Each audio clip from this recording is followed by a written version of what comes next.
शनिदेव यानी शनिदेव की जन्म स्थली शनि सिमनापुर के 6 रहस्य। वैसे तो भारतवर्ष में शनिदेव की कई पीठ हैं, किंतु 3 प्राचीन और चमत्कारिक पीठ हैं जिनका महत्व है। शनि सिमनापुर महाराष्ट्र, शनिश्चराह मंदिर ग्वालियर मध्य प्रदेश, सिद्ध शनिदेव काशीवन उत्तर प्रदेश।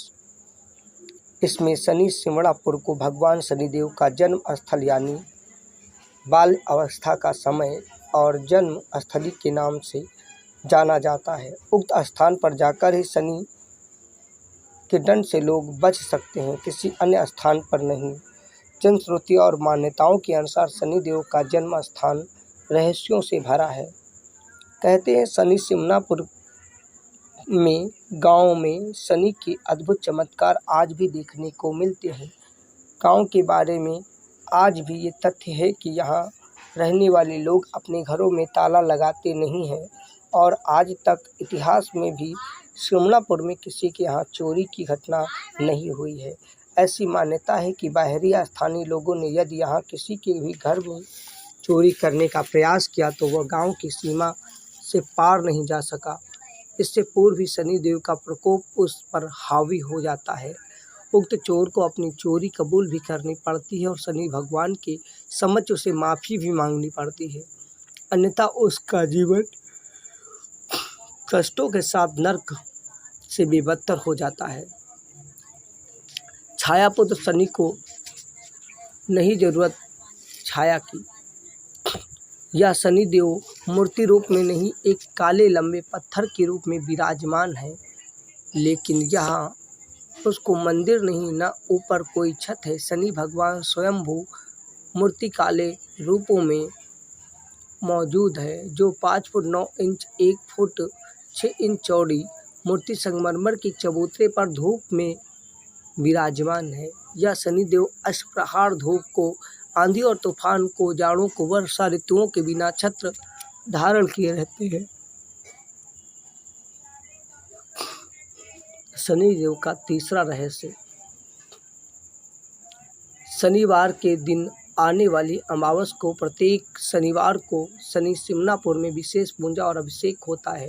प्रतिदिन 4 बजे और सायं 5 बजे प्रसिद्ध ब्राह्मणों को बुलाकर रुद्राभिषेक कराया जाता है। यह कार्यक्रम 7 से 6 बजे तक चलता है।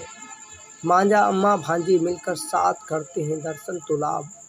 जनश्रुति और किंवदंतियों के मुताबिक शनि सिमनापुर में बाढ़ आई, सब कुछ बह गया। तभी एक आदमी ने देखा एक बड़ा और लंबा सा पत्थर झाड़ पर अटका हुआ है। उसने जैसे जैसे उस पत्थर को नीचे उतारा, वह अद्भुत पत्थर था। उसने उस पत्थर को तोड़ने का प्रयास किया तो उसमें से खून निकलने लगा।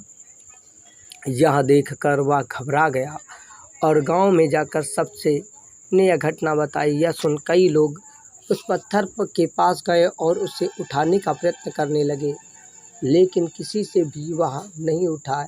एक रात उसी आदमी को शनिदेव ने स्वप्न में आकर कहा, मैं उस पत्थर के रूप में साक्षात शनि हूँ, मामा भांजे साथ मिलकर मुझे उठाएं तो उठ जाऊंगा। यह स्वप्न उस आदमी ने गांव वालों को सुनाया। उस गांव के ही एक मामा और भांजे ने उस पत्थर को उठाकर बाड़े में मैदान में सूर्य की रोशनी के तले स्थापित कर दिया।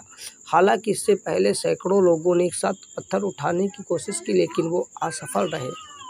आज भी इस मंदिर में मामा दर्शन भांजे के दर्शन करने की प्रथाएं भी हैं।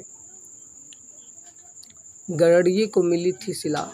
एक अन्य प्रचलित कथा के मुताबिक इस शनिदेव की शिला के रूप में गड़रिये को मिली थी। स्वयं शनिदेव ने उस गड़रिये से कहा कि इस शिला के बिना कोई मंदिर बनाए, इसे खुले स्थान पर स्थापित करें और शिला पर तेल का अभिषेक शुरू करें। तब से ही यह चबूतरे पर शनि पूजन और तेल अभिषेक की परंपरा चली आ रही है। पीछे मुड़कर न देखे। किंवदंतियों के मुताबिक कहा जाता है, जो भी शनि भगवान के दर्शन के लिए प्रांगण में प्रवेश करता है उसे तब तक पीछे मुड़कर नहीं देखना चाहिए जब तक भी वह दर्शन करने के उपरांत बाहर न निकल जाए। वह ऐसा करता है तो उस शनि देव की कृपा दुष्ट नहीं होती है।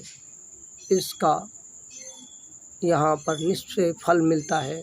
शनिदेव की व्रत और कहानी करने से मनोवांछित फलों की प्राप्ति और कष्टों से छुटकारा। साढ़े साती का प्रभाव यूं ही चुटकियों में खत्म हो जाता है।